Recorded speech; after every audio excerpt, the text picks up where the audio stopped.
할렐루야. 주 안에서 사랑하는 성도님들, 오늘은 10월 14일 수요일이고요. 시편을 애쓰다 31일차를 맞는 날입니다. 엊그제 어느 한 권사님과 통화를 하는 중에 권사님께서 시편 해설 영상을 잘 보고 계시다고 인사를 해주시더라고요. 그러면서 저에게 고백하시는 말씀이, 그 권사님께서 1년에 한 차례 성경을 통독을 해오셨는데 이번에 이 시편 해설 영상을 보고 들으면서 시편이 이렇게 깊은 은혜가 있는 말씀인 줄 새삼스럽게 깨닫게 되셨다고 겸손한 고백을 저에게 들려주셨습니다. 사실 목사인 저도 그렇습니다. 왜냐하면 제가 지금까지 시편을 가지고 설교한 그 설교의 제가 횟수를 찾아보니까 한 10편 남짓밖에 안 되더라고요. 그러니까 나머지 시편들은 그냥 읽고 지나가기만 했지, 그 시편 한 편 한 편을 자세히 들여다보고 연구하고 또 묵상하는 시간을 제대로 갖지 못했던 게 사실이거든요. 그러다 보니까 이번에 저도 이렇게 해설을 준비하면서 한 편 한 편 하나님께서 주시는 그 시편의 은혜가 너무나도 깊고 또 새롭게 다가오는 복된 시간을 저도 누리고 있습니다. 그래서 오늘 이렇게 시편 말씀을 보고 또 내일은 어떤 시편의 말씀으로 은혜를 주실까 또 기대가 되고, 그래서 하루하루가 너무나도 저 개인적으로도 은혜롭고 복된 시간을 보내고 있습니다. 그러니 여러분, 오늘도 그런 기대함을 가지고 은혜를 누리시고 또 행복한 시편 쓰기 되시기를 주님의 이름으로 축복합니다. 자, 그러면 오늘 시편 56편과 57편의 말씀을 함께 나눌 텐데요. 먼저 56편 부제부터 보도록 하겠습니다. 다윗의 믹담시, 인도자를 따라 요낫 엘렘 르호김에 맞춘 노래. 다윗이 가드에서 블레셋인에게 잡힌 때에. 자, 첫 번째로는 먼저 믹담시를 설명드려야 되죠. 믹담시는 이전에 시편 16편 부제에서 우리가 본 적이 있습니다. 황금시, 교훈시라고 제가 설명을 드렸죠. 두 번째는 요낫 엘렘 르호김이라는 아주 요상한 이름이 나오고 있습니다. 이것도 쉽게 말하면 곡조 이름 중에 하나거든요. 단어의 뜻을 그대로 풀어보면 멀리 상수리 나무에 앉은 비둘기라는 뜻을 가지고 있습니다. 의역을 해보면 외진 곳에 홀로 나무까지 앉아가지고 침묵하고 있는 고독한 비둘기다, 이런 뜻을 가지고 있는 단어가 요낫 엘렘 르호김이라는 단어입니다. 그러니까 왠지 분위기가 쓸쓸해 보이지 않습니까? 고독한 분위기가 묻어나죠. 그래서 오늘 이 시편 56편의 분위기가 그런 분위기가 충분히 짐작될 수 있겠습니다. 세 번째로 배경 설명이 나오는데, 다윗이 가드에서 블레셋인에게 잡힌 때에라고 배경을 설명하고 있습니다. 여러분, 며칠 전에 시편 52편 우리가 해설해서 다윗이 도망 다니다가 아히멜렉 제사장을 찾아가서 떡을 먹고 칼을 받아온 사건을 여러분이 기억을 하실 겁니다. 다윗이 그날 떡을 먹고 칼을 챙겨가지고 사울왕을 피해서 도망간 행선지가 바로 블레셋 족속 중에 가드라는 지역에 있는 아기스 왕에게로 도망을 하게 되죠. 바로 그 블레셋, 가드, 아기스 왕에게 도망갔을 때 지은 시편이 바로 56편이라고 보시면 되겠습니다.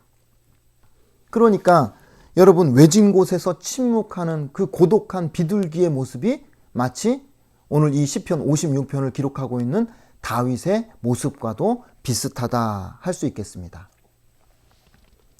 자, 이런 배경을 염두에 두고 제목을 정해보자면 하나님을 의지하는 자의 찬송이라는 제목으로 오늘 56편의 제목을 정할 수 있겠습니다.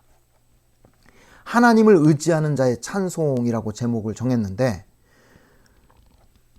이 시편 56편을 네 단락으로 구조를 좀 분석을 해본다고 하면 상황과 고백이라는 이 키워드를 가지고 자, 1절과 2절은 다윗이 처한 상황, 첫 번째 상황입니다. 그리고 3, 4절은 신뢰의 고백이 나와요. 첫 번째 신뢰의 고백. 그리고 5절과 7절은 다윗이 처한 상황 두 번째를 설명하고 그리고 8절에서 13절까지는 신뢰의 고백, 두 번째 고백이 나오고 있습니다. 이런 패턴으로 오늘 시편 56편이 정리가 된다라고 보시면 될 것 같아요. 자, 그러면 첫 번째 단락 시작하면서 다윗이 처한 상황 첫 번째가 어떤 상황인가? 1절과 2절을 한번 보십시오. 1절에 사람이 나를 삼키려고 종일 치며 압제하나이다. 2절에 내 원수가 종일 나를 삼키려 하며 나를 교만하게 치는 자들이 많사오니. 자, 1절과 2절에 반복되는 단어가 나를 삼키려 한다라는 말이 반복이 되어서 나오죠. 우리가 그런 말 하지 않습니까? 누군가 계속해서 나를 따라다니면서 잔소리하고 못살게 굴면 나를 못 잡아먹어서 안달이 났다. 이런 얘기 하지 않습니까? 지금 다윗이 그런 표현을 하고 있는 겁니다. 다윗은 가는 곳곳마다 수백, 수천 명의 감시를 받고 공격을 받으면서 그렇게 고통스러운 삶을 하루하루 이어가고 있으니까 여러분 다윗의 삶이 어떠할지 상상이 안 될 정도로 힘겨운 삶이겠구나 하는 것을 우리가 충분히 짐작해 볼 수 있는 것이죠. 다윗이 처한 이런 상황에서 다윗이 하나님 앞에 올려드리는 신뢰의 고백, 첫 번째 고백입니다. 3절과 4절이죠. 3절에 내가 두려워하는 날에는 내가 주를 의지하리이다. 4절에 내가 하나님을 의지하고 그 말씀을 찬송하올지라 내가 하나님을 의지하였은즉. 두려워하지 아니하리니 혈육을 가진 사람이 내게 어찌하리이까. 여러분 잘 보시면 3절과 4절에서 의지한다라는 말이 총 3번이 반복되어서 나오죠. 두려운 날에 주를 의지하면 내가 두렵지 않습니다. 두려울 때 그 말씀을 찬송하면 사람이 두렵지 않습니다. 그런 고백을 다윗이 하고 있습니다. 한 가지 특이한 것은 이 4절의 내용이 동일하게 10절과 11절에 반복되고 있다는 거예요. 10절 말씀 한번 보시겠어요? 내가 하나님을 의지하여 그의 말씀을 찬송하며 여호와를 의지하며 그의 말씀을 찬송하리이다. 의지하여 찬송합니다. 의지하며 찬송합니다. 11절에 그래서 내가 하나님을 의지하였은즉 두려워하지 아니하리니 사람이 내게 어찌하리이까. 하나님 의지하니까 사람이 두렵지 않습니다. 이것이 바로 다윗이 처한 상황에서 그 문제를 극복하는 다윗의 유일한 해결 방법이었다 하는 것입니다. 자, 이제 5절과 7절에 다윗이 처한 상황 두 번째를 설명을 합니다. 5절 보시면 내 원수들이 하루 종일 나의 말을 책잡고 나를 해칠 생각만 하고 있습니다. 여기서 원수들은 사울 왕의 무리들을 의미하기도 하고 블레셋 가드 사람들을 의미하기도 합니다. 그래서 그 블레셋 가드 사람들이든 사울 왕이든 그들은 다윗의 말을 책잡는다. 이 말은 오해하고 곡해한다.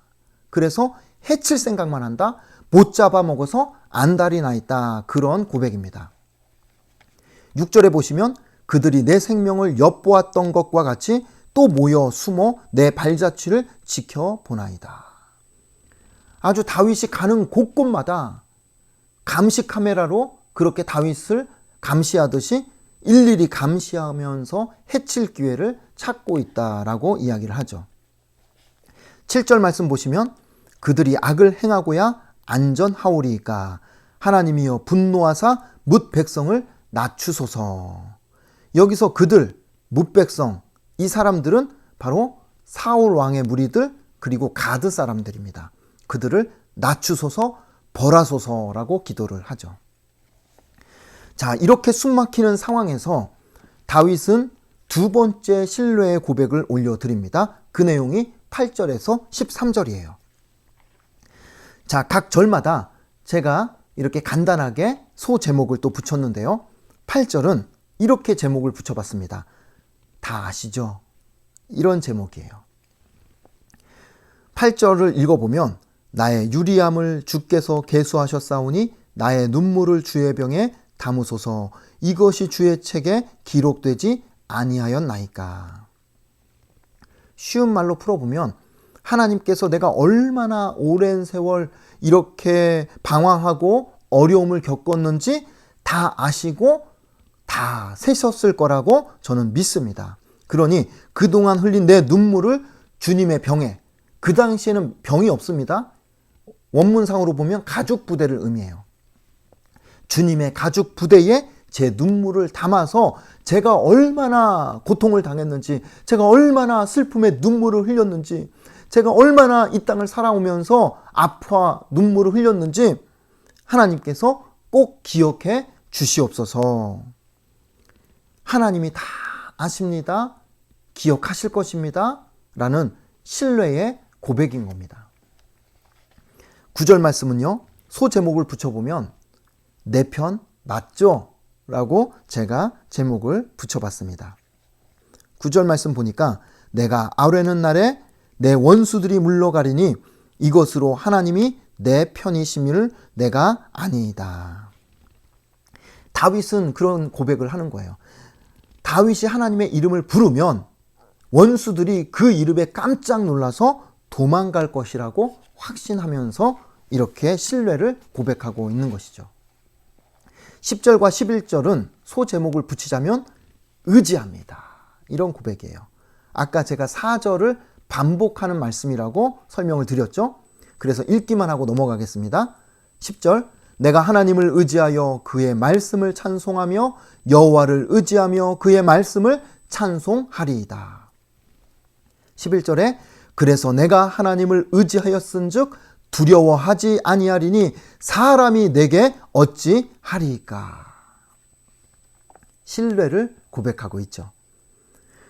자, 그리고 나서 12, 13절은 소제목을 붙이자면 찬양합니다. 응답하심을 찬송으로 마치고 있는 거예요. 12절에 하나님이여 내가 주께 서원함이 있사온즉 내가 감사제를 주께 드리리니. 하나님 앞에 서원한 것, 약속한 것을 감사의 제사로 제가 올려드립니다. 다시 말해서 어려운 상황이지만 하나님 앞에 감사를 올려드립니다. 감사의 고백을 하나님 앞에 올려드립니다. 그랬더니 13절에 주께서 내 생명을 사망에서 건지셨음이라. 주께서 나로 하나님 앞 생명의 빛에 다니게 하시려고 실족하지 아니하게 하지 아니하셨나이까. 간단하게 요약하면 주께서 건져 주셨습니다. 결국에 하나님께서 구원하셨습니다. 하나님의 그 빛을 내 삶에 비춰주셔서 한 치 앞을 내다볼 수 없는 이 캄캄한 길을 내가 걸어가는데 하나님께서 생명의 빛을 비춰주시니까 길이 보이고 앞이 열리고 넘어지지 않고 지금까지 내가 하루하루 버티고 견디고 이겨낼 수 있었습니다. 하나님 앞에 찬송을 올려드리면서 시편 56편이 끝마치게 되는 것이죠. 자, 이렇게 해서 시편 56편을 마치고 57편으로 바로 넘어가겠습니다. 57편의 부제는 다윗의 믹담시 인도자를 따라 알다스엣에 맞춘 노래, 다윗이 사울을 피하여 굴에 있던 때에 라고 부제가 붙어 있습니다. 자, 첫 번째 다윗의 믹담시는 다시 또 반복합니다. 다윗의 교훈시, 황금시라는 의미를 가지고 있고요. 두 번째 알다스엣이라는 단어는 멸망시키지 마소서라는 뜻을 가진 일종의 곡조라고 보시면 될 것 같습니다. 멸망시키지 마소서라는 뜻을 가지고 있는 곡조입니다. 배경 설명이 나오는데요. 다윗이 사울을 피하여 굴에 있던 때에 지은 시편이라고 그렇게 기록이 되어 있죠. 최근 우리가 살펴보고 있는 이 시편들이 계속해서 다윗이 사울왕을 피해서 도망 다니면서 지은 그런 시편을 우리가 보고 있는데 오늘도 그런 배경 속에서 다윗이 하나님 앞에 올려드린 노래 시편이라고 할 수 있겠습니다. 자, 그러면 시편 57편의 제목을 정해보자면 새벽을 깨우는 찬양이라고 제목을 정할 수 있겠습니다. 이따 본문에 보면 그 이야기가 나올 겁니다. 57편에 좀 단락을 나눠야 되는데 단락을 나누기 전에 먼저 여러분 가지고 계신 펜을 가지고 5절과 11절을 한번 체크를 해 놓으세요. 5절과 11절을 밑줄을 그으시든지 아니면 박스를 해 놓으셔도 좋습니다. 그리고는 그 옆에 후렴이라고 적어 놓으시면 돼요.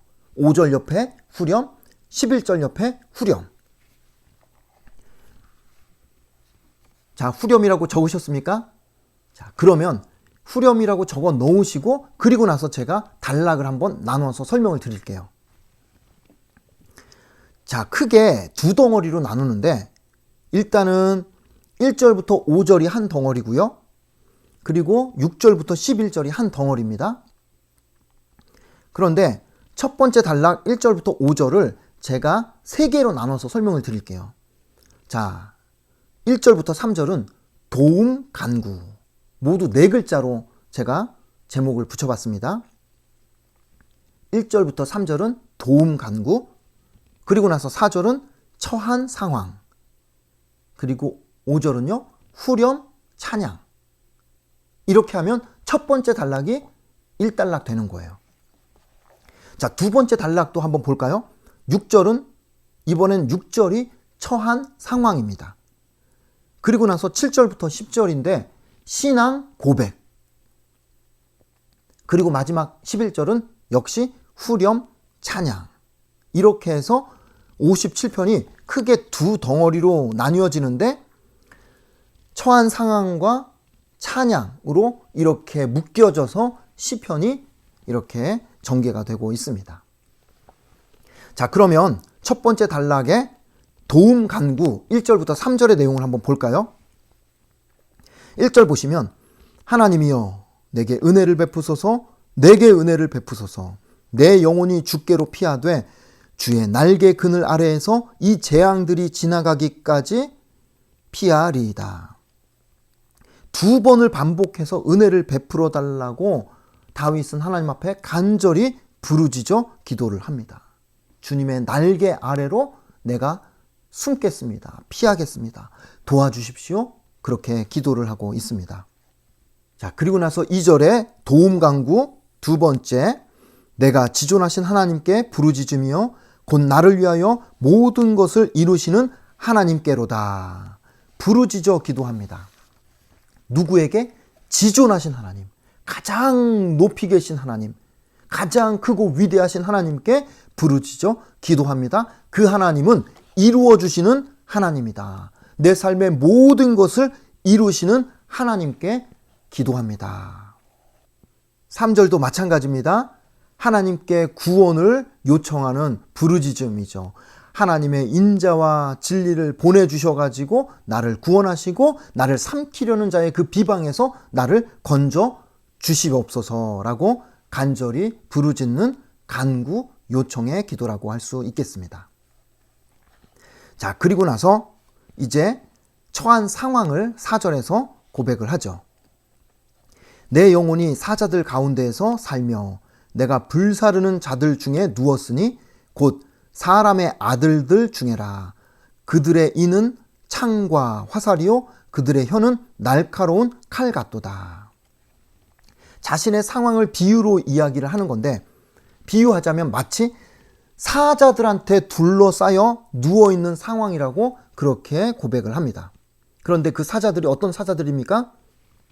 이빨이 마치 창과 화살처럼 뾰족하고 날카로운 그런 사자들 중앙에 그렇게 갇혀서 누워있는 처지라고 고백을 하는 거죠. 자, 그런 상황에서 5절 첫 번째 단락의 마지막 5절 후렴 찬양입니다. 하나님이여 주는 하늘 위에 높이 들리시며 주의 영광이 온 세계 위에 높아지기를 원하나이다. 아멘. 무슨 찬양입니까? 원수들이 이빨을 드러내고 사자처럼 그렇게 으르렁대면서 삼킬 듯이 다윗을 공격하고 있지만 하나님은 그 사자와 같은 원수들 위에 계신 하나님이라고 그렇게 찬양하고 선포하고 있는 겁니다. 하나님께서 위에서 다 내려다 보시면서 이 모든 상황을 철저하게 다스리고 주관하고 통치하시는 하나님이 되심을 선포하고 찬양하는 내용인 거예요. 이렇게 해서 첫 번째 단락이 끝나고 다시 두 번째 단락에 시작하는 6절에서 다윗은 또 자신의 처한 상황을 토로하고 있습니다. 6절 보시면 그들이 내 걸음을 막으려고 그물을 준비하였으니 내 영혼이 억울하도다. 그들이 내 앞에 웅덩이를 팠으나 자기들이 그 중에 빠졌도다. 셀라.